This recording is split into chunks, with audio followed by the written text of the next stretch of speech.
यीशु मसीह के पवित्र नाम में आप सबको शांति मिले। आज हम परमेश्वर के वचन से ये जानने जा रहे हैं कि परमेश्वर हमारे जीवन से क्या चाहता है। क्या हम ये जीवन परमेश्वर की योजना के अनुसार जी रहे हैं या क्या हम इसे व्यर्थ कर रहे हैं? आज हम एक बहुत ही महत्वपूर्ण बात पर ध्यान देंगे। हमें ये समझने की जरूरत है कि क्या हमें केवल संसार के लिए काम करते हुए जीवन बिताना चाहिए या फिर परमेश्वर के लिए कुछ करना चाहिए। आइए वचन को देखें। जब परमेश्वर ने आदम को बनाया तो उसने उसे कोई नौकरी का आवेदन पत्र नहीं दिया। उसने ये नहीं कहा कि जाओ और कोई रोजगार खोजो, बल्कि उसने उसे अदन की वाटिका में रखा और उसे एक कार्य सौंपा। ध्यान दीजिए, कार्य पाप के आने से पहले ही था। काम कभी भी संघर्ष, परेशानी या केवल जीविका के लिए नहीं था। आदम को प्रभुत्व, अधिकार और जिम्मेदारी दी गई थी। उसका उद्देश्य ये नहीं था कि वो किसी इंसान के अधीन काम करे, बल्कि वो एक भंडारी, एक विकासकर्ता और एक विस्तारक के रूप में नियुक्त किया गया था। लेकिन आज की दुनिया को देखिए। हमें बचपन से सिखाया जाता है, स्कूल जाओ, अच्छे अंक लाओ, फिर एक अच्छी नौकरी पाओ और फिर रिटायर हो जाओ। पर यह परमेश्वर की योजना नहीं है। परमेश्वर ने कभी नहीं चाहा कि इंसान सिर्फ वेतन के पीछे भागे। उसने मनुष्य को उद्देश्य के लिए बनाया।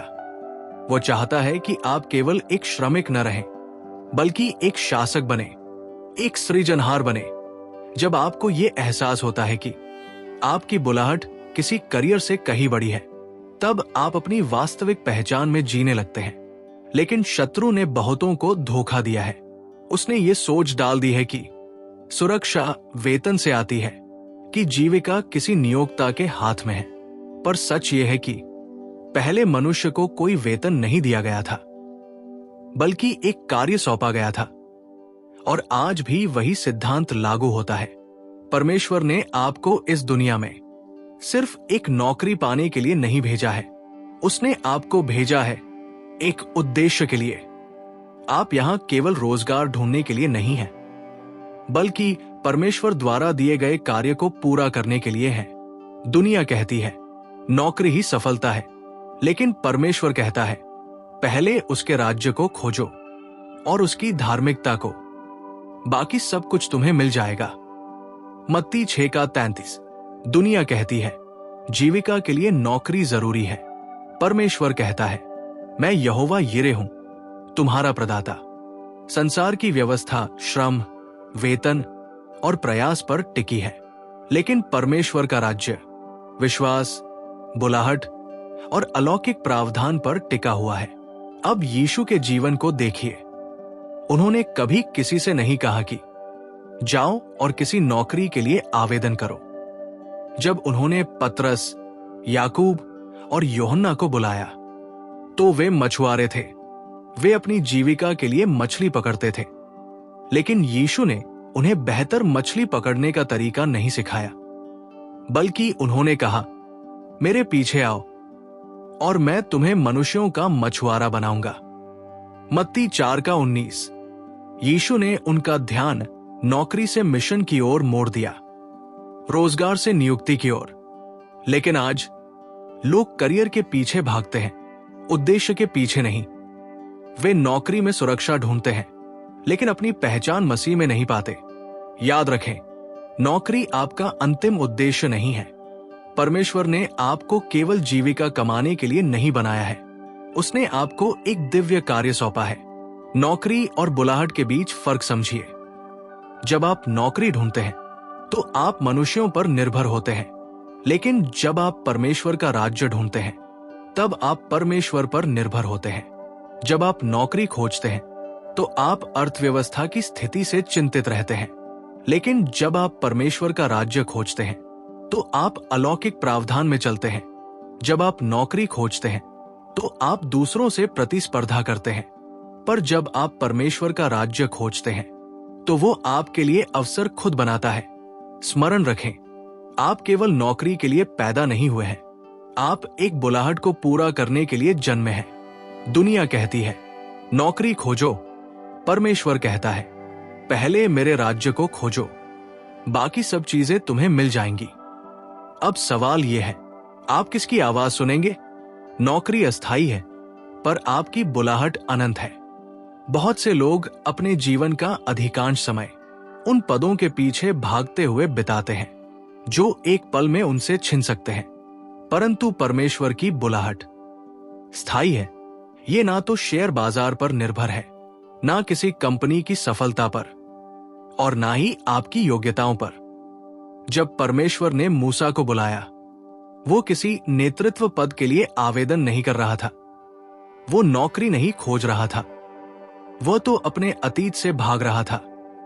परमेश्वर ने उसकी योग्यता नहीं, उसके उद्देश्य को देखा। जब दाऊद का अभिषेक हुआ, वो किसी महल में नहीं था, वो तो भेड़ों की देखभाल कर रहा था। वो भी नौकरी नहीं ढूंढ रहा था, लेकिन वो अपनी बुलाहट में पहले से ही चल रहा था। भले ही लोग उसे पहचान नहीं रहे थे, आज भी बहुत से लोग अपनी सुरक्षा वेतन में ढूंढ रहे हैं, परमेश्वर की प्रतिज्ञा में नहीं। वे अपनी पहचान इस बात से तय करते हैं कि वे क्या करते हैं, ना कि इस बात से कि वे मसीह में कौन हैं। पर सच्चाई ये है, नौकरी आती जाती रहती है, पर बुलाहट स्थायी होती है। यीशु स्वयं भी पारंपरिक अर्थों में किसी नौकरी में नहीं थे। वे ना तो रोमी सरकार के कर्मचारी थे और ना ही किसी धार्मिक संस्था में नियोजित। फिर भी उन्होंने इतिहास का सबसे महान कार्य पूरा किया।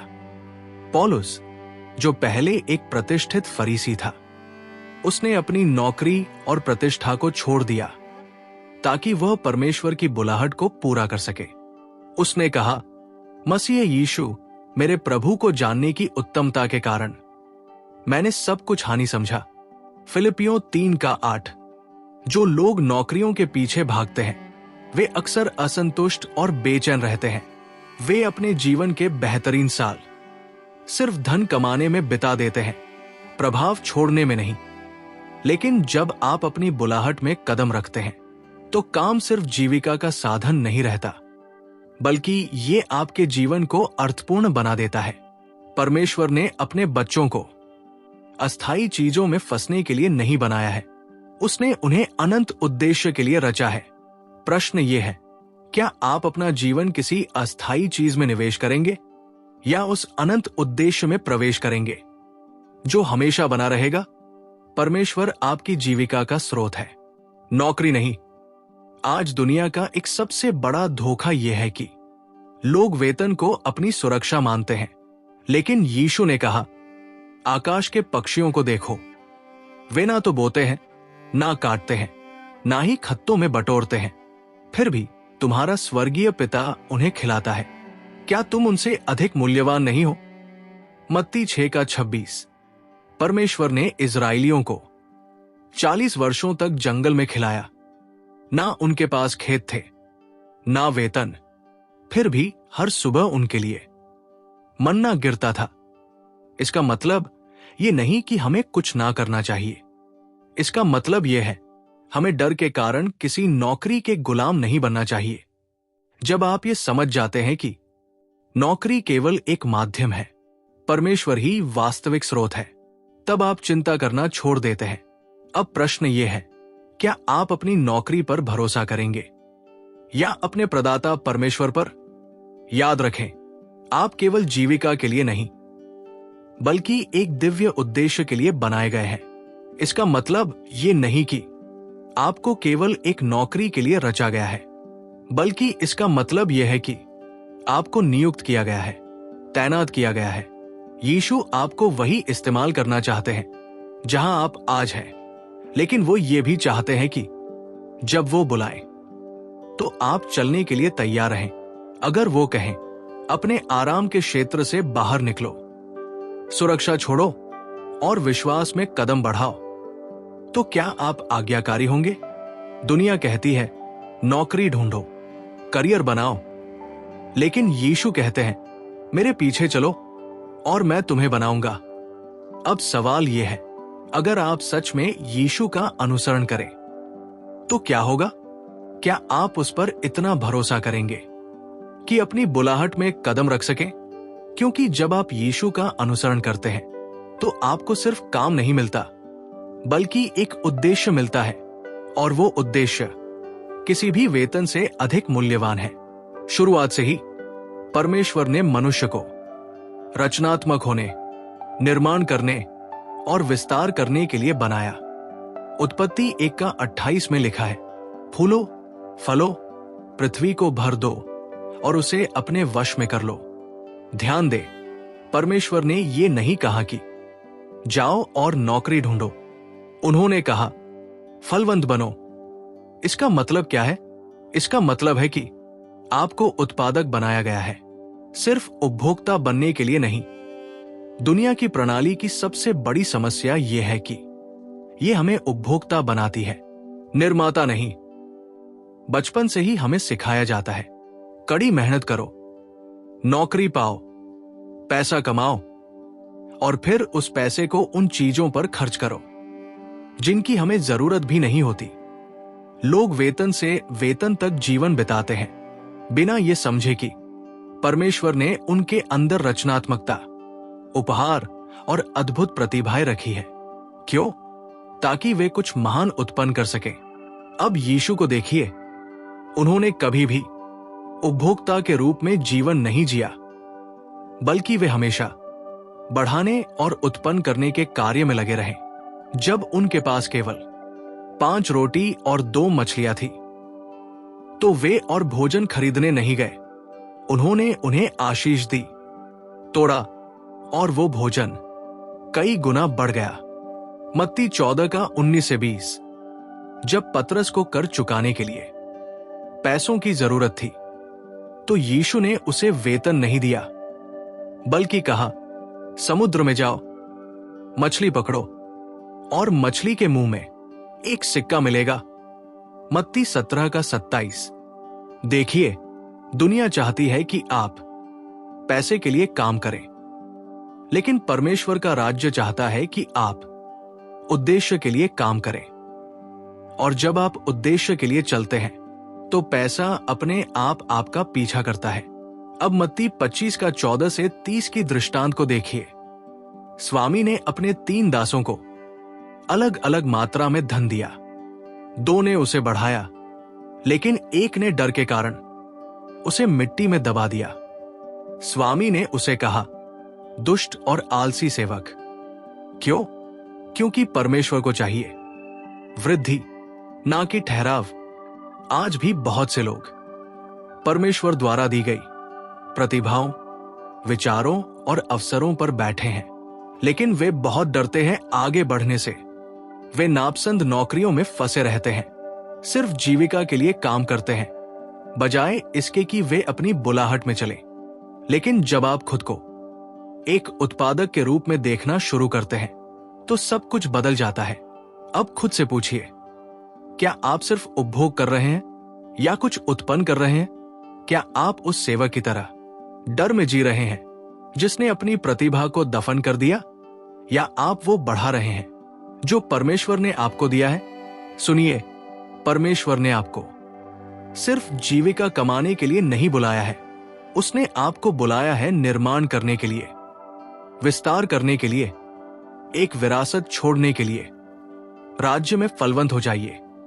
आपकी असली सफलता आपकी नौकरी में नहीं, आपके उपहार में है। नीति वचन 18:16 कहता है, मनुष्य का उपहार उसके लिए स्थान खोलता है और उसे बड़े लोगों के सामने लाता है।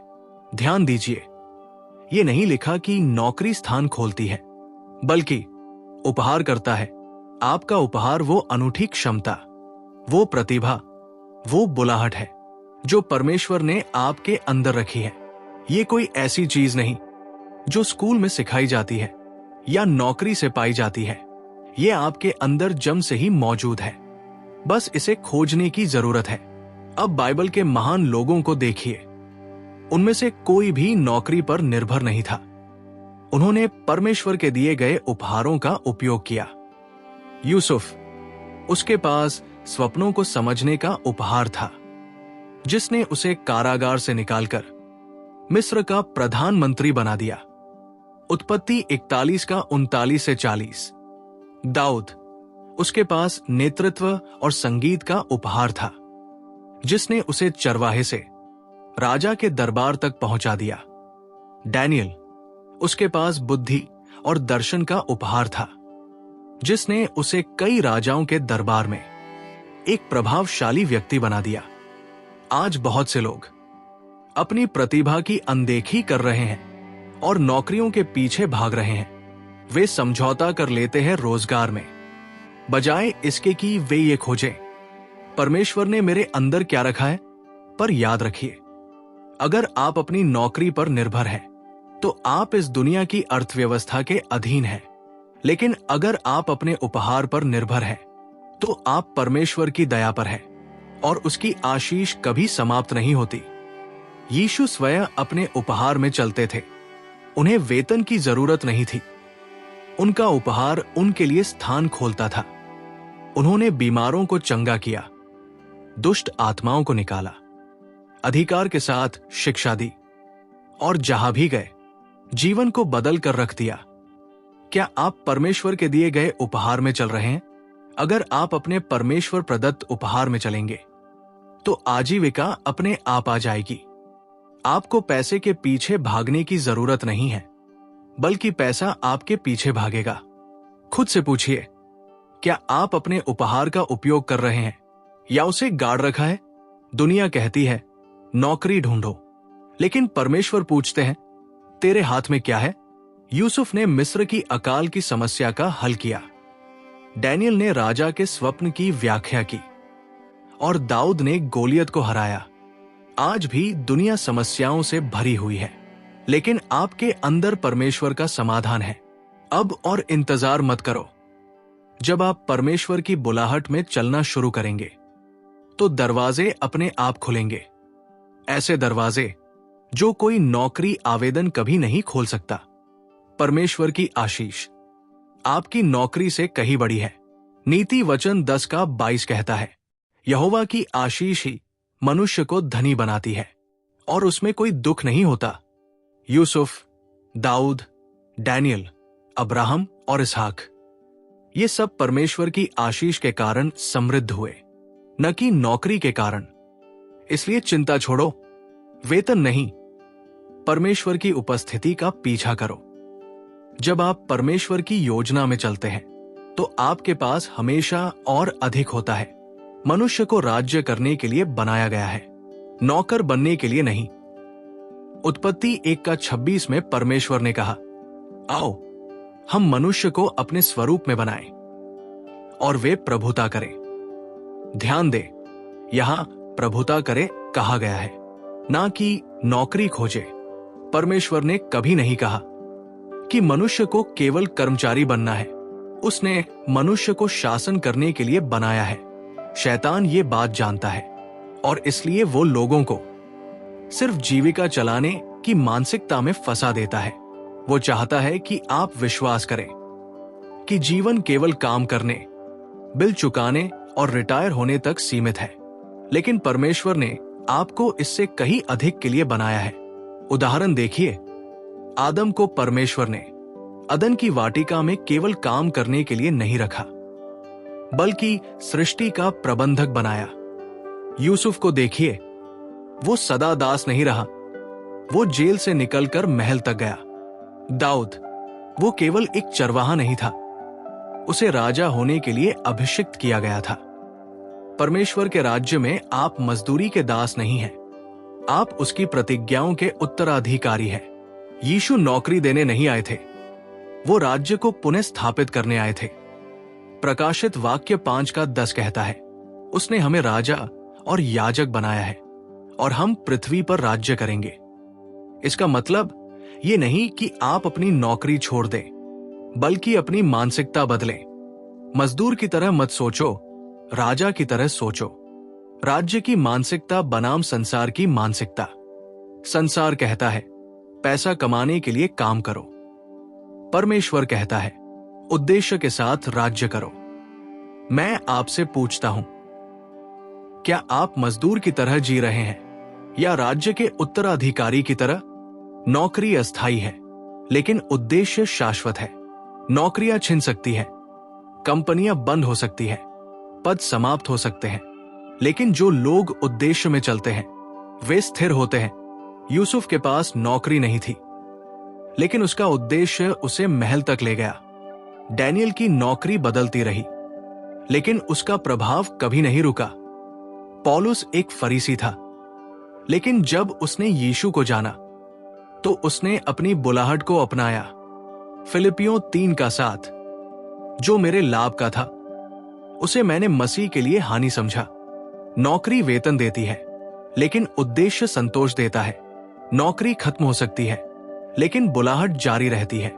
इसीलिए जो लोग सिर्फ नौकरी के लिए जीते हैं वो रिटायरमेंट के बाद खोए हुए महसूस करते हैं, लेकिन जो अपने उद्देश्य में जीते हैं उन्हें कभी रिटायर नहीं होना पड़ता। यीशु के पास कभी कोई नौकरी नहीं थी, लेकिन उन्होंने कहा, मेरा भोजन ये है कि मैं अपने भेजने वाले की इच्छा को पूरा करूं। यूहन्ना 4:34। सफलता का वास्तविक मापदंड क्या है? संसार कहता है सफलता पद और वेतन, लेकिन परमेश्वर कहता है समस्या क्या हल कर सकते हो? यीशु स्वयं महानतम समाधान करता थे। लोग खोए हुए थे, उन्होंने उद्धार दिया। लोग भूखे थे, उन्होंने भोजन बढ़ाया। लोग बीमार थे, उन्होंने चंगाई दी। उन्हें किसी पद की जरूरत नहीं थी। जहां भी वे गए राज्य उनके साथ गया। आज मैं आपसे पूछता हूं, क्या आप नौकरी की तलाश कर रहे हैं या किसी समस्या का समाधान देने को तैयार हैं? क्योंकि दुनिया उसे ऊंचा उठाती है जो समाधान लाता है। परमेश्वर ने आपको नौकरी के लिए नहीं, राज्य करने के लिए बुलाया है। संसार कहता है रोज खोजो, परमेश्वर कहता है जो मैंने तुम्हारे हाथ में दिया है उसे देखो। आपके भीतर एक वरदान है जो आपकी जीविका चला सकता है। नीति वचन 18:16। मनुष्य का वरदान उसके लिए स्थान खोलता है और उसे बड़े लोगों के पास पहुंचाता है। यूसुफ का वरदान उसे महल तक ले गया। दाऊद का वरदान उसे राजा बनाया। डैनियल का वरदान उसे साम्राज्य में ऊंचे स्थान पर ले गया। नौकरी सीमित है, लेकिन परमेश्वर की आशीष असीमित है। नीति वचन 10:22 फिर कहता है, यहोवा की आशीष ही मनुष्य को धनवान बनाती है और उसमें कोई दुख नहीं होता। अब्राहम धनवान हुआ क्योंकि परमेश्वर ने उसे आशीष दी। उत्पत्ति 13:2। इसहाक अकाल में भी समृद्ध हुआ क्योंकि परमेश्वर ने उसे आशीष दी। उत्पत्ति 26:12। सुलेमान ने धन नहीं मांगा बल्कि ज्ञान मांगा और परमेश्वर ने उसे सबसे धनी व्यक्ति बना दिया। एक राजा 3:13। यीशु ने कहा, पहले परमेश्वर के राज्य और उसकी धार्मिकता की खोज करो तो ये सब वस्तुएं तुम्हें मिल जाएंगी। मत्ती 6:33। आपकी बुलाहट आपका इंतजार कर रही है। अब समय आ गया है उसमें प्रवेश करने का। प्रभु आप सबको आशीष दे। आमीन। यदि ये संदेश आपको अच्छा लगा तो कृपया हमारे YouTube चैनल को सब्सक्राइब करें। इसे अपने दोस्तों और परिवार के साथ शेयर करें ताकि परमेश्वर का जीवित वचन सब तक पहुंचे। हम सब मिलकर परमेश्वर की महिमा करें। धन्यवाद।